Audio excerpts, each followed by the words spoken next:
Hi everyone, welcome to another episode of Talks at Tenovia. Happy to introduce Ramkumar Narayanan as our guest for the day. Ram is the VP Technology and Managing Site Director R&D at VMWare India. He's also on the NASSCOM Executive Council and a board member there. Ram has an extensive understanding of data-driven digital product innovation involving various consumers and enterprise markets. His expertise lies in product development, product management, and product marketing. He has been an advisor to enterprises large and small in the areas of digital transformation, product strategies, and product marketing. Prior to joining VMware, Ram has served in global leadership positions at eBay, Yahoo, and Microsoft. Ram, welcome to Talks at Tenovia. We're thrilled that you could join us here. Thanks, Murli. Thanks for having me. First up, I want to ask you, as a NASSCOM executive council and board member, and having been in the technology industry for over 25 years, how are you seeing the Indian IT space getting affected because of this global pandemic, both in the short term and in the long run? Murli, I think it's a great question. I think all of us, I think none of us have been exposed to this type of a scenario in the past for us to fall back on our learned behavior. But as an industry, I think we had two major goals as the whole shelter at home or work from home scenario started to emerge. And I would call that 1A and 1B. Right? The first is the well-being of our employees and their families. And the second being supporting our customers globally at this time of stress. Right? The customers around the world and many in the front lines of battle against COVID-19 at this point, like hospitals, first responders, these can be public sector, states, cities. The IT industry out of India supports all of these kinds of customers, right? So the Indian IT sector, consisting of both the IT and IT-enabled services companies, as well as the GICs or the global in-house centers of the MNC majors, are supporting customers through the world, around the world in this time of need out of India. This is also the backdrop of over 95% of the workforce in India of this sector, moving to work from home. Almost overnight when the original lockdown was announced in March. The amazing feat is the fact that, this large industry employs over 1 million people in the sector of direct employment, and then, much larger in terms of indirect employment. And then, also the challenge and the accountability of supporting customers across nearly 50 countries in a wide range of time zones. So NASSCOM as an industry body, worked very closely with Government of India and many state governments, and enabled this work from home scenario to even emerge, through getting relaxations from STPI, SEZ, and the Department of Telecommunications for employees to work from home, since it was not allowed previously. So, it's really been a partnership of the industry, of industry players, and the government coming together to actually enable this type of a scene to happen. And now that we are in it, right, both the short term, as we made the transition to working from home, as well as we start to come out of the lockdowns, slowly, and for the longer term, I think this partnership is a great forcing function that has been created by the pandemic, but it's here to stay. And I think, I'm looking forward to it unlocking, many new ways of working for us as an industry through partnerships, through, public sector, public-private type models, et cetera, et cetera. So I think things are just starting to emerge. As companies globally look at reducing costs across the board, right, during the slowdown, and as the opening of it eases out, do you see any areas that the ITES sectors could possibly leverage for the greater good? Yeah, no, absolutely. I think, like I mentioned earlier, I think these partnerships are creating a whole bunch of new operating models, which we, in the past, we never really looked at. Now, first of all, I think, all of us are working hard as an industry, every single member of the industry, to ensure that there are digital tools that will enable employees of our customers to work productively from wherever they are, as long as they have an internet connection and a digital device. I think we've been talking about digital transformation for a very long time, right? I mean, there's been a lot of industry discussion on the digital transformation.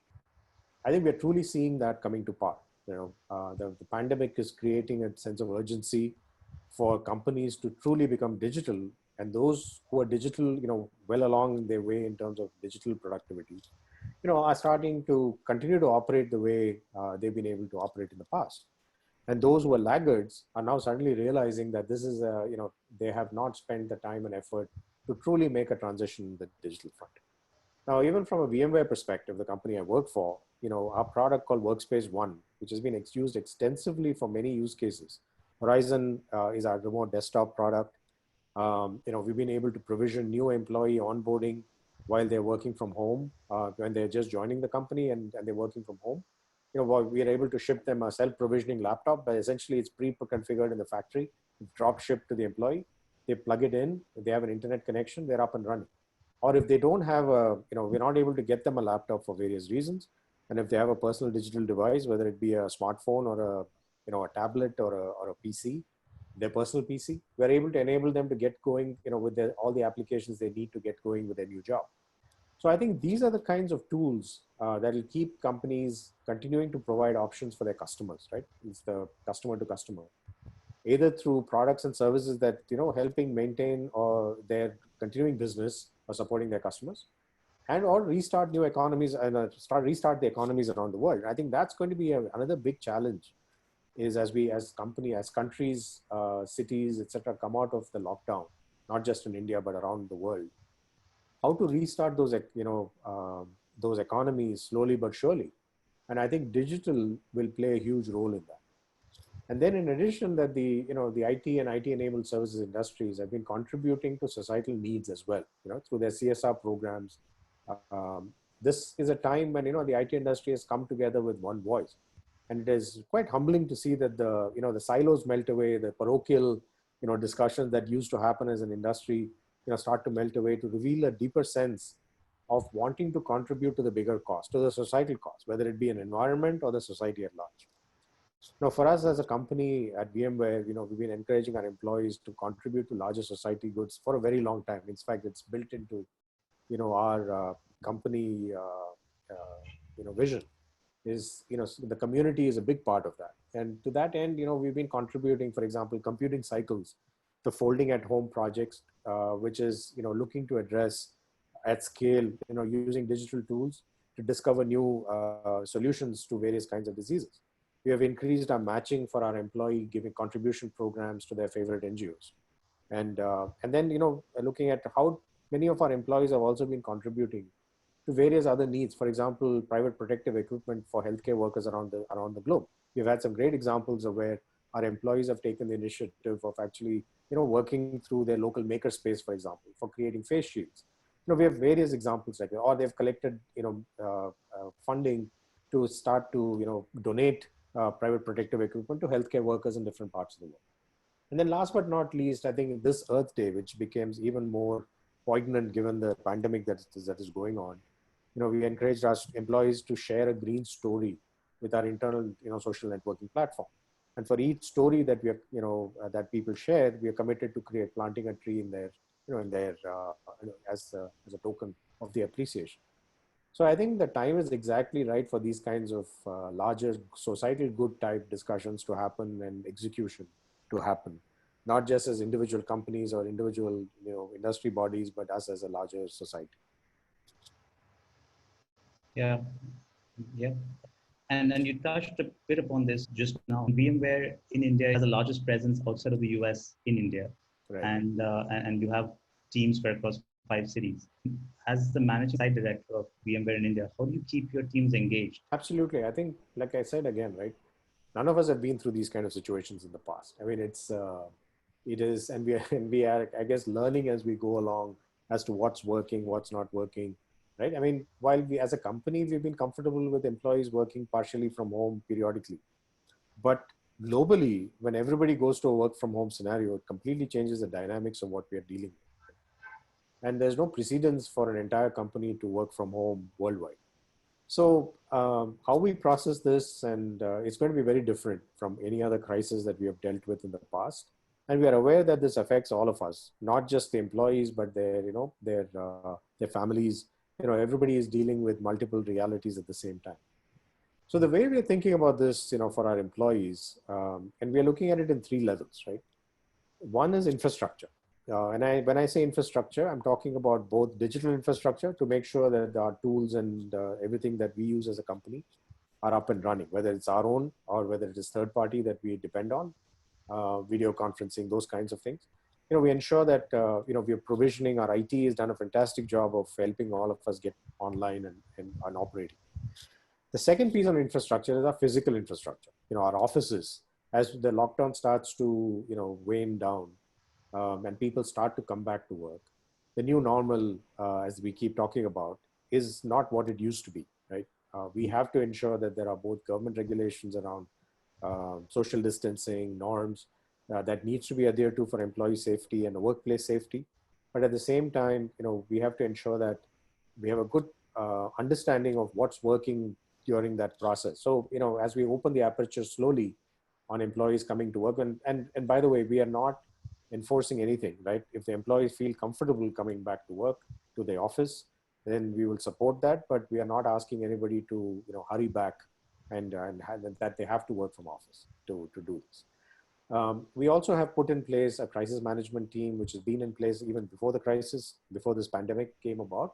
And the way our crisis management team operates is it's actually run by a set of employees, functional areas of, which are closer to the ground, right, in terms of what they do, so that it leaves the management team free to focus on the business in terms of what we do. And they have the accountability and ability to make wide-ranging decisions, right, in terms of how they manage employee safety, how we decide, when it's safe for employees to come back to work, what are the kinds of, norms that we put in place, and how do we execute on that.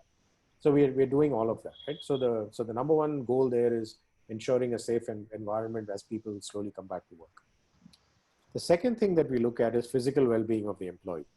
Ensuring that we have the best possible comfort for the employee as they work from home.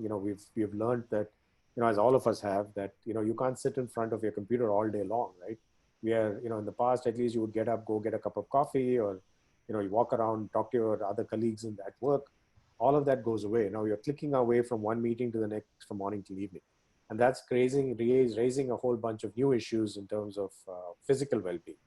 So we have increased our ergonomic support, both online and offline. So for example, during the lockdown phase, we delivered equipment to our employees' homes, things like multiple monitors. We needed to get them UPSs so that they could mitigate against power cuts and those kinds of things. So we have learning, and we have been able to manage that, right?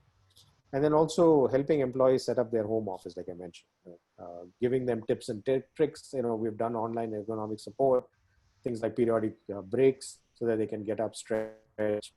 We have also given, we have learned the best practices, not just from us, from others as well. For example, we don't do 1 hour meetings. We cut back the meetings to 50 minutes so that people get 10 minutes between meetings to get up and, stretch and get something to eat or get something to drink. So those kinds of things. The third area, which we believe is more important than all the others, is the mental well-being. And mental well-being, given the pressures of managing a home and of work, not just for the employees, but for their families. We have an employee assistance program. We have now extended it to the families as well, not just to the employees, so that they have a number they can call, talk to people, can get some support, counseling type support. We have created, so this year, something called a pandemic leave. So in addition to the standard leave balance that employees have every year, we've created additional days that people can take off if they need to manage their personal situations. So we've increased our leave balance this year to account for that. We've created online engagement programs with employees. So for example, almost every week we have some type of an employee engagement program. A few weeks ago, we had a kind of a sing-along type program. And then last week we had a quiz competition where we encourage not just employees but for their families to participate as well. So make it more of a family event so that people feel that, there is a break, there is a certain amount of, lightening up the scenes. And many of our employees, smaller groups, have figured out their own model. So some of them do these coffee chats in the evening where it's not about work. They grab a cup of coffee or a tea or whatever, and then they get on Zoom and they just swap stories, right? Just personal stuff, just kind of make it a chat session, which they would have done sitting in the pantry at the office. Instead of that, they do it online. And then we have also extended community programs, right, where employees can participate. Like I mentioned earlier, we have increased our matching so that employees also feel that they're giving back to society in terms of what they do. So these three are the major areas that we are focusing on to help our employees through this crisis.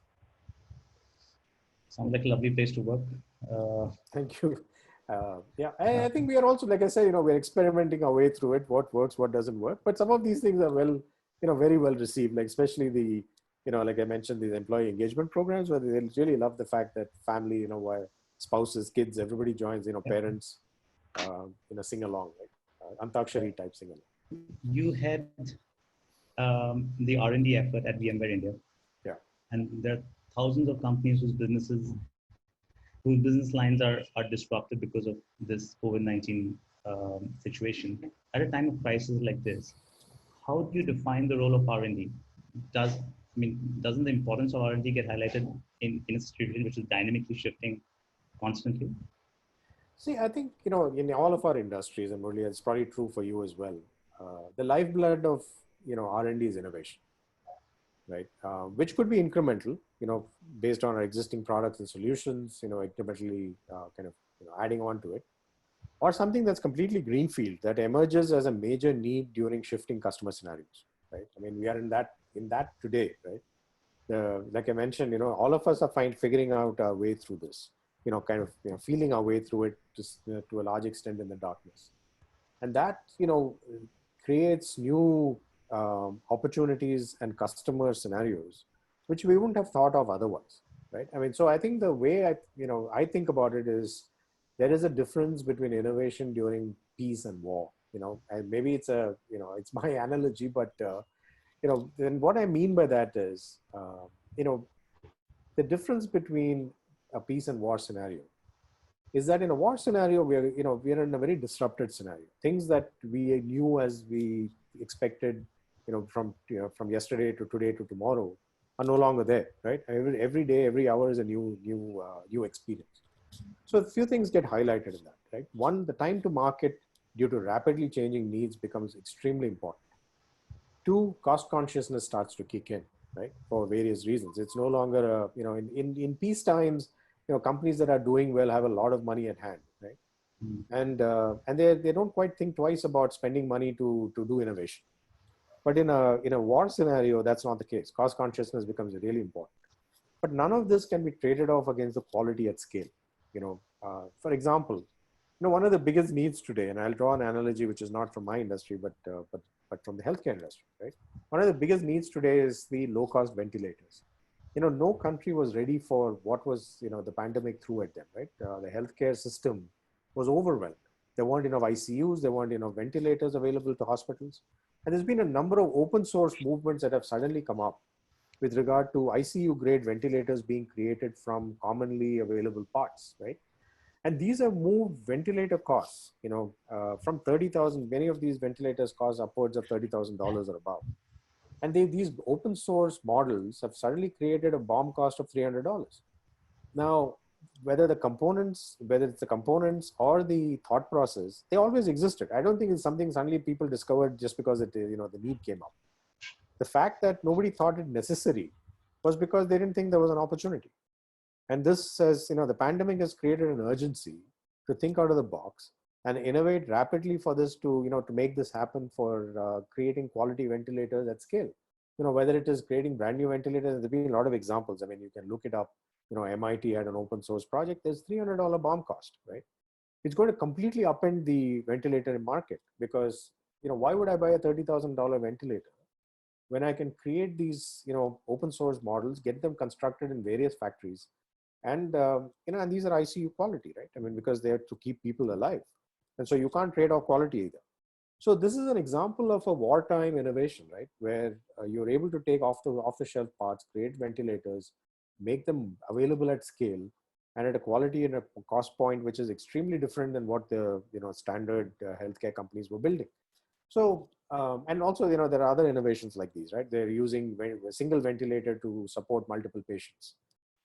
Those things always existed. It's just that nobody thought about doing it because they didn't think that was a need. Because in peace times, there's plenty of money available. There weren't that many people who needed ventilators, so it wasn't needed. So the dynamics have changed. So I come back to the question you asked me, which is, what is the role of R&D in all of this? The role of R&D is exactly this, right? Adjust to the scenario, look at customer scenarios, look at new use cases emerging, be able to rapidly take the products you have, solutions you have, and see if we can fit them into the new new needs. If it's not, then our R&D has a responsibility to think out of the box, move fast, and create options and POCs, etc., so that we can test out in the market and see if there is a need can be filled. So I think that's where I look at how R&D can play a role. NASSCOM over the years has done so much for startups. What's your advice to the startup founders as they try to figure out how to survive in this environment? Yeah, I think, at a personal level, because I do work with a number of startups and founders over the years, mostly in advisory capacities. Um, you know, there is a need for rapid innovation. I talked about it just now about the opportunities that emerge just because of the fact that, the world has changed. There's rapid innovations required to address the changing market requirements in the current scenario. And it's also not clear that the world will go back to the way things were even a few months ago. I mean, who would have thought in January that we will all be talking about this, just a few months later, right? In terms of how things have changed.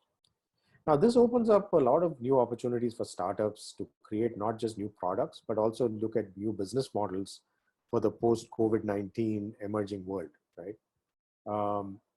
And we have a large startup ecosystem in India. It's third largest in the world, and we've been talking about it quite proudly. And there are some amazing people here who are extremely innovative, who are digital first, and who have the ability to create a range of new offerings for the emerging world. And also, I think, one of the advantages that we have in our startup ecosystem is that, we have been looking at the world market, not just as India as a market, right? I mean, many of our startups have not constrained themselves geo-wise to just look at our markets. So I think, the current flattening of the world in a new way of, creating a level playing field for our startups to look at worldwide scenarios is suddenly there, right? I mean, Murli, you and I were chatting about this offline a little while ago, is that, the get-go now is look global, right? Because I think everybody is looking for solutions, and it's not clear where those new solutions are going to emerge. So that, creates a brand new opportunity for our Indian startups to look at, so I would encourage the founders to not lose their focus and pivot to where the new world order is likely to emerge, rather than looking at where they came from, right? Or what they were used to even a few months ago. So I will also not minimize, the challenges that are ahead, given the economic slowdown, the ability to raise funding, follow-up funding. I think the most innovative solutions for addressing real market needs, so there will be money, looking for funding those kinds of, large opportunities as they start to emerge out of the current initial phases of this pandemic. And as an industry, now this is where I would wear my industry hat and say that, we have to look at how do we support these startups through those inflection points.